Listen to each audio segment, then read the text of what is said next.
창세기 본문이 좀 바뀌었습니다. 24장 61절에서 67절 보겠습니다. 24장 61절에서 67절 말씀 보도록 하겠습니다. 제가 읽겠습니다. 리브가가 일어나 여자 종들과 함께 낙타를 타고 그 사람을 따라가니 그 종이 리브가를 데리고 가니라. 그때 이삭이 브엘라헤로이에서 왔으니 그가 네게브 지역에 거주하였음이라. 이삭이 저물 때 들에 나가 묵상하다가 눈을 들어보매 낙타들이 오는지라. 리브가가 눈을 들어 이삭을 바라보고 낙타에서 내려 종들에게 말하되 들에서 배회하다가 우리에게 마주오는 자가 누구냐? 종이 이르되 이는 내 주인이니이다. 리브가가 너울을 가지고 자기 얼굴을 가리더라. 종이 그 행한 일을 다 이삭에게 아뢰매 이삭이 리브가를 인도하여 그의 어머니 사라의 장막으로 드리고 그를 맞이하여 아내로 삼고 사랑하였으니 이삭이 그의 어머니를 장례한 후에 위로를 얻었더라. 아멘. 우리 한번 인사합시다. 반갑습니다. 고맙습니다. 금요일파에 우리 모두 다 올라오셔서 짧은 시간이지만 기도하게 되기를 바랍니다. 우리 교회 김현숙 집사님 네 분과 자녀들이 우리 교회에 출석하고 계신데 아버지가 태국 여행 중에 오늘 소천을 했습니다. 여행 중에 소천을 하셔서 그 국내로 이렇게 지신을 이전하는 그런 과정들 이것이 아주 복잡해서 다행히 우리 김익만 선교사님하고 연결이 되어서 오늘 많은 일들이 진행이 되었습니다. 대사관에서도 개입을 해야 되고 또 태국 정부에서도 다 허락을 해줘야 되는 그런 일들이었는데 하나님 은혜로 또 잘 진행이 되었고 또 브릿지 교회 등록하신 성도님이 대사관 근무하시는 성도님이 등록을 하셔서 또 모든 일의 진행이 순적하게 잘 되었습니다. 임현숙 집사님 여동생 네 분이 지금 태국에 가서 장례 절차를 진행하고 있습니다. 여러분 위에서 기도해 주시기를 부탁을 드립니다. 여러분 우리가 이제 창세기 우리가 그 구약의 인물을 살펴보고 있지 않습니까? 근데 아브라함을 살펴보고 이삭을 살펴보는데 제가 오늘 본문을 조금 바꾸었습니다. 왜냐하면 지난 주일에 제가 결혼에 관한 설교를 했기 때문에 좀 한 주 안에 결혼에 관한 설교를 사실 다 하기는 좀 쉽지 않은 면이 있습니다. 결혼에 관해서 성경에서 가장 모범적인 모델이라고 얘기하면 우리는 이제 이삭과 리브가를 이야기를 할 수가 있습니다. 오늘 우리가 24장을 읽었는데 24장 요즘은 이제 뭐 성경 퀴즈대 이런 걸 워낙 안 하니까 사람들이 관심이 잘 없는데 창세기에서 가장 긴 장이 24장입니다. 오늘 우리가 읽었던 창세기 1장부터 50장에서 가장 볼륨이 많은 장이 24장입니다. 근데 이제 창세기의 가장 긴 24장이 다 결혼 얘기입니다. 이삭과 리브가가 어떻게 결혼을 하게 되느냐. 창세기에 많은 주제와 인물과 사건들이 있는데 이 결혼 이야기에 한 장을 할애하면서 또 그 장이 가장 긴 볼륨을 가지고 있다는 것은 굉장히 좀 그 자체로도 의미를 부여할 수 있지 않을까 그렇게 생각되어집니다. 우리가 24장을 다 읽지는 않았습니다만 24장에는 4개의 대화가 나옵니다. 남자와 남자의 대화, 남자와 여자의 대화, 남자와 남자의 대화, 남자와 여자의 대화 이렇게 이어지고 있습니다. 이제 금요 홀파니까 뭐 설교를 길게 하기는 어렵고요. 이렇게 보시면 됩니다. 창세기 12장에는 하나님이 아브라함에게 뭐라 합니까? 내가 너에게 복을 줄 거다 이렇게 얘기를 했어요. 그런데 어떻습니까? 24장에 와서 마침내 복을 주셨더라가 되는 겁니다. 하나님께서 아브라함에게 복을 주겠다. 창세기 12장에 내가 너를 큰 민족을 이루고 그렇게 약속을 했는데 이 약속이 이루어지기까지 창세기 24장에 와서 마침내 복을 주셨다 이렇게 됩니다. 근데 여러분 아브라함이 받은 복이 뭡니까?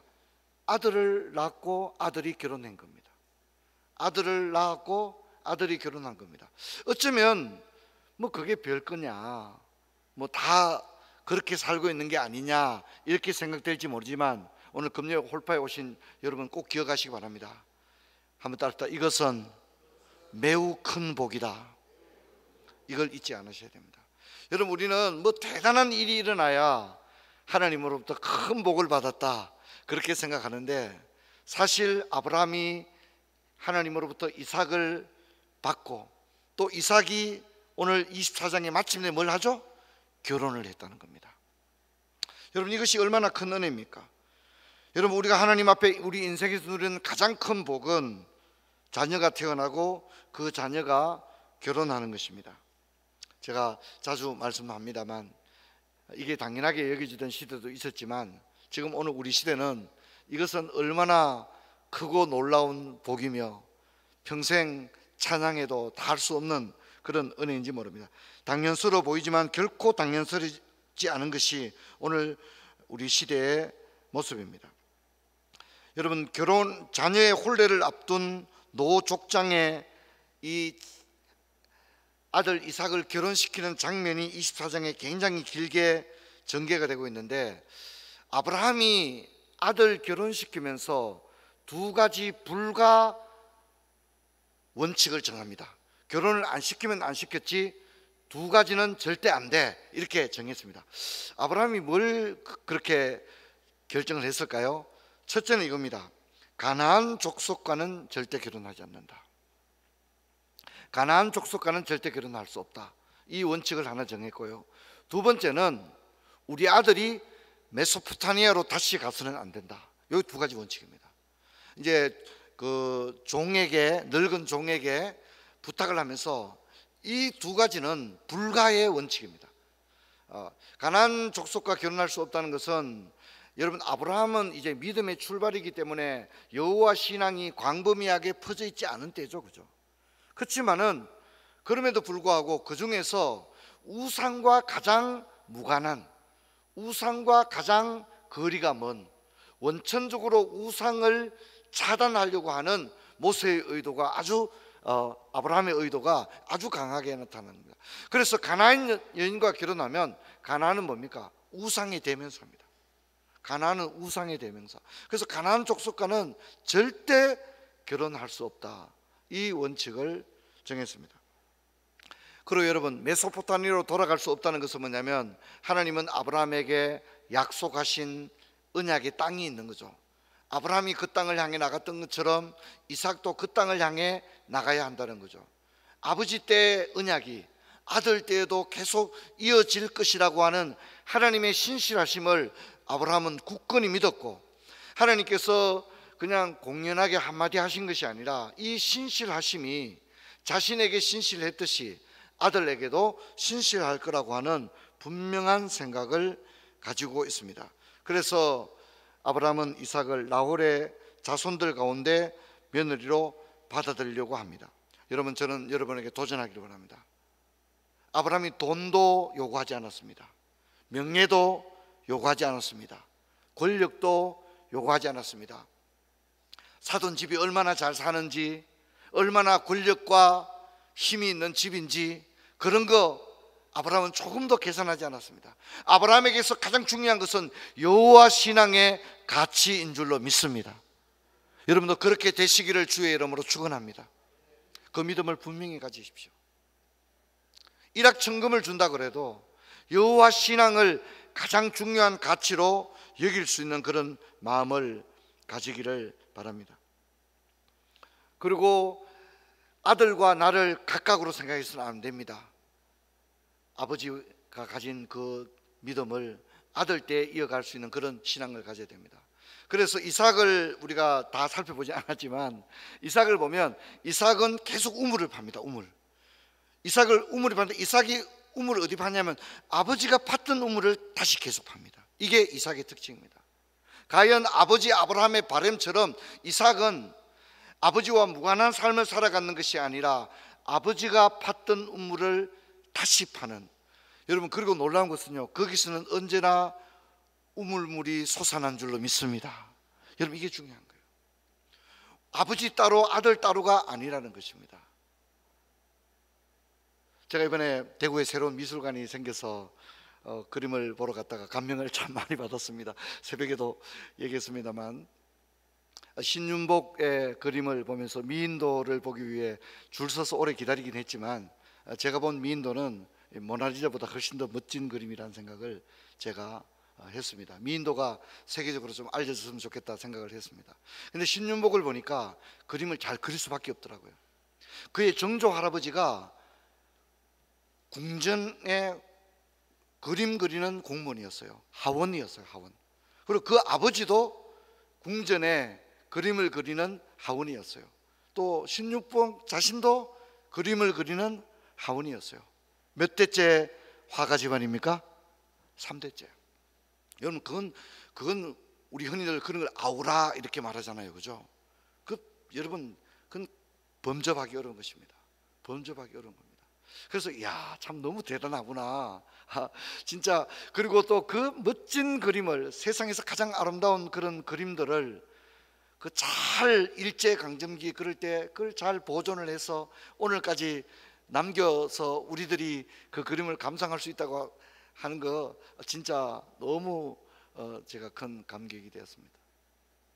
여러분, 아브라함이 가졌던 비전이 바로 그런 겁니다. 아브라함에서 끝나버린 인생이 아니라, 아브라함은 죽었지만 그 아들 이삭을 통하여 아브라함이 하나님께 받았던 비전과 그의 기도와 또 신앙의 그 중심이 아들 때 그대로 연결되고 있는 줄로 믿습니다. 여러분, 얼마나 아름다운 일입니까? 여러분, 이 일을 위하여 우리 모두가 기도하게 되기를 주의 이름으로 축원합니다. 그걸 위해 기도하게 되기를 바랍니다. 가나안 농군학교의 김용기 장로님이 농민운동을 하면서 움막을 요만하게 지어서 자기 혼자 들어갈 수 있는 기도실을 자기가 만들어서 키를 가지고 있다가 죽을 때 아들에게 그 키를 물려줬다고 그러죠. 아들한테 엄청난 재산을 물려준 게 아니라 늘 가서 기도하던, 한 사람 딱 앉으면 되는 그런 움막 같은 작은 기도실, 그 기도실 키를 아들에게 물려준 겁니다. 평생을 민족을 위해서 눈물로 재단을 쌓으면서 기도했던 그 아버지가 죽기 전에 아들에게 그 기도실의 키를 물려줬다는 겁니다. 여러분, 얼마나 아름답습니까? 저는 우리 푸른 초장교회 우리 성도들이, 우리 세상 사람들은 세상의 가치를 쫓아가잖아요, 그렇죠? 세상의 가치를 쫓아갑니다. 하지만 여러분, 우리는 여호와 신앙의 가치를 지키려고 했던 아브라함과 같은, 또 그리고 그 아버지의 신앙을 고스란히 순종하여 이어받았던 이삭과 같은 그런 우리 푸른 초장교회 가정들이 되기를 주의 이름으로 축원합니다. 아멘. 크게 합시다. 할렐루야. 여러분, 이 소망, 이 신앙을 사모하는 여러분이 되었으면 좋겠습니다. 여러분, 창세기 24장 성경 한번 볼까요? 24장 7절 한번 보겠습니다.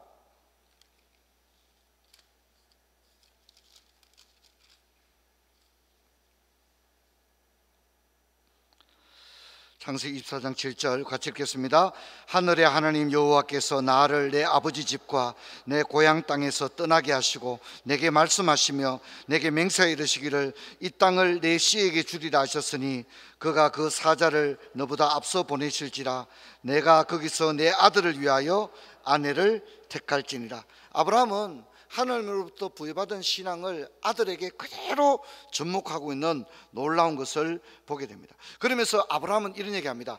야, 네 가서 일 잘해야 될 텐데 너 일 잘할 수 있겠어? 이런 말 안 합니다. 무슨 얘기죠? 하나님은, 아브라함은요, 종을 보내면서 내 아들 결혼시키는 이 미션은 절대 실패할래야 실패할 수 없다. 왜냐하면 하나님께서 내게 언약으로 약속하셨기 때문에 너는 두려워하지 말고 가라.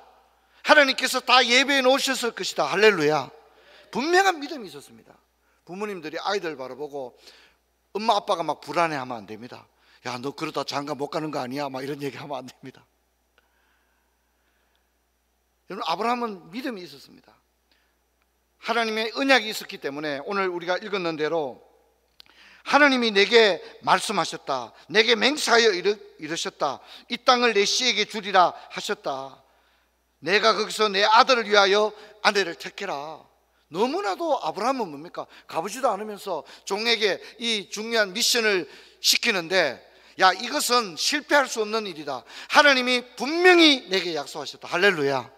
그러면서 아들을 보내고 있는 그런 장면을 봅니다. 오늘 시간이 없기 때문에 다 읽지 못하는데, 이 늙은 종은요, 특징이 뭐냐면 계속 기도합니다. 가면서도 기도하고, 하나님 이 순적하게 하여 주옵소서. 또 내가 여기서 어떻게 할 텐데 하나님 이렇게 하여 주옵소서.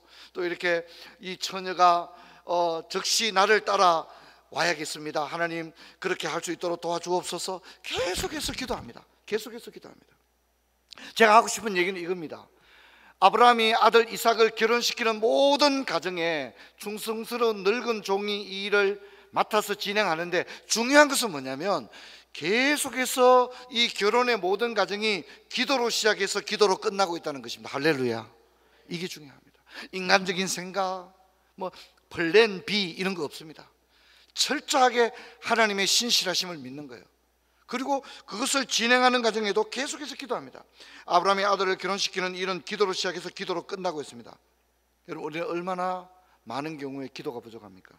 말씀 없이, 기도 없이, 신앙 없이, 하나님 없이 행하고 교회는 다니는데 혹시 그렇지 않습니까? 그리고 이 며느리를 보게 되면 즉시 늙은 종을 따라, 부모님은 야, 너 친정에서 며칠 좀 있다 가라 그러니까 어떻게 합니까? 즉시 늙은 종을 따라 일어나고 있는 그런 모습을 보게 됩니다. 여러분, 오늘 우리가 읽었던, 저는 개인적으로 우리가 읽었던 24장 61절부터 67절은 성경에서 가장 아름다운 장면 중에 하나라고 저는 생각합니다. 제가 많이 그림을 그린다면 이걸 멋진 그림을 진짜 그리고 싶어요. 한번 보십시오. 늙은 종은 주인의 아들의 아내가 될 그 여인 리브가를 데리고 오고 있습니다. 낙타를 끌고 오고 있습니다. 그런데 저 멀리 어떤 한 사람이 나와서 들에서 거닐고 있습니다. 묵상하고 있다. 성경에 그렇게 얘기합니다. 그런데 리브가가 저분은 누굽니까? 라고 이야기하죠. 그럴 때 뭐라 합니까? 저분은 나의 주인의 아들입니다. 즉 당신의 남편이 될 사람입니다. 그렇게 이야기합니다. 여러분, 저는 이 장면은 너무나도 아름다운 그런 장면 가운데 하나다, 그렇게 생각합니다. 여러분, 우리가 63절 같이 한번 읽어봅시다. 63절 같이 읽습니다. 이삭이 저물 때에 들에 나가 묵상하다가 눈을 들어보매 낙타들이 오는지라, 이렇게 말합니다. 여러분, 이삭은 이 젊은임에도 불구하고 들에서 하나님의 뜻을 구하며 묵상하고 있었다는 거죠. 여러분, 얼마나 아름다운 모습입니까? 여러분, 아브라함이 얼마나 아들 이삭의 신앙생활을 잘 양육했는가를 보여주고 있는 그런 한 장면 가운데 하나입니다. 그렇게 묵상하는 가운데 그의 부인을 맡게 됩니다. 여러분, 이삭은 우리가 알다시피 13세 소년일 때 아버지를 따라 장작을 지게 메고 종과 함께 모리아 산으로 갔던 그런 아들이었습니다. 그리고 이삭은 나중에 결혼하고 난 다음에 기근이 왔을 때 그 땅을 떠나려고 할 때 하나님께서 그 땅을 떠나지 말라고 하죠. 그리고 그의 씨를 뿌렸는데 100배를 거두는 역사가 일어납니다. 여러분, 성경에서 아브라함, 이삭, 야곱, 요셉 4대 족장 가운데 이삭에 관한 스토리가 성경에 가장 적습니다. 많이 나오지 않습니다. 하지만 이삭은 그 어떤 족장들보다 경이로운 삶을 살았던 사람입니다. 물론 이삭과 리브가의 편애와 관련된 그런 것들은 그 삶을 우리가 들여다볼 때 안타까운 결과로 나타나는 부분이 없지 않아 있지만, 우리가 이삭과 리브가의 편애 부분을 뺀다면 이삭과 리브가는 성경 전체에서도 유래를 찾아보기 어려운 굉장히 모범적인 그런 믿음의 가정인 것입니다. 사랑하는 성도 여러분, 저와 여러분이 이 땅을 살아가는 동안에 무슨 대단한 야망을 이룬다고 생각하지 마시길 바랍니다. 여러분, 하나님께서 우리에게 자녀를 주시고 그 자녀를 오늘 우리 아브라함처럼 믿음의 결혼을 시킬 수 있는 저와 여러분 되기를 주의 이름으로 축원합니다. 그리고 이 모든 가정에 세상적인 건 하나도 없다는 거죠. 세상적인 게 하나도 없습니다. 뒷조사하고 이런 거 없습니다. 사돈 얼마나 잘 썼는지 뒷조사하고 신부감 뒷조사하고 이런 게 없습니다. 아브라함은 하나님의 그 신실한 언약을 굳건히 믿고 종을 보내었고, 이 결혼의 모든 과정은 기도로 시작해서 기도로 끝나는 그런 아름다운 장면을 보게 되어집니다. 여러분, 우리 교회가 이제 원래 28주년입니다. 이제 우리 교회 성도님들의 가정의 자녀들이 모두가 결혼을 해야 되는 그런 시기에 와 있습니다. 여러분, 저는 이것이 우리 교회가 가진 가장 중요한 미션 가운데 하나가 아닌가 이렇게 생각되고, 여러분, 우리 부모 세대들이 오늘 아브라함과 이삭이 보여주는 이 아름다운 장면을 여러분 우리의 장면으로 생각하고, 여러분 이것이 우리에게 또 이렇게 이루어지기를 사모하면서 믿음으로 나아가는 저와 여러분 되기를 주의 이름으로 축원합니다. 이렇게 이삭과 리브가는 하나님이 예정하시고 예비하신 섭리 속에서 만나 가정을 이루었습니다. 지난 주일에 말씀을 들은 것처럼 하나님이 짝지어 줬다. 여러분, 가장 우리가 이렇게 이야기할 수 있는 것입니다. 아브라함과 야곱과 요셉이 가정과 결혼 생활이 다소 불안정하고 복잡했던 것에 비교해서 이삭의 가정은 일부일체의 가장 전형적인 성경의 사랑과 가정을 우리 가운데 보여주고 있는 것을 보게 되어집니다. 여러분, 오늘 마지막 시대에 우리에게 주어진 이 중요한 사명을 감당하기 위해서 부모된 이들이 늘 기도하고 자녀를 신앙 안에 양육하고 또 주 안에서 가정을 이루게 하고, 그리고 난 이후에도 그들을 계속해서 축복하며 기도해 줄 수 있는 그런 부모 세대, 또 우리 푸른 초장교회 되기를 주의 이름으로 축원합니다. 그런 의미에서 오늘 오랜만에 축복송을 한번 부르고 우리 함께 기도하도록 그렇게 하겠습니다.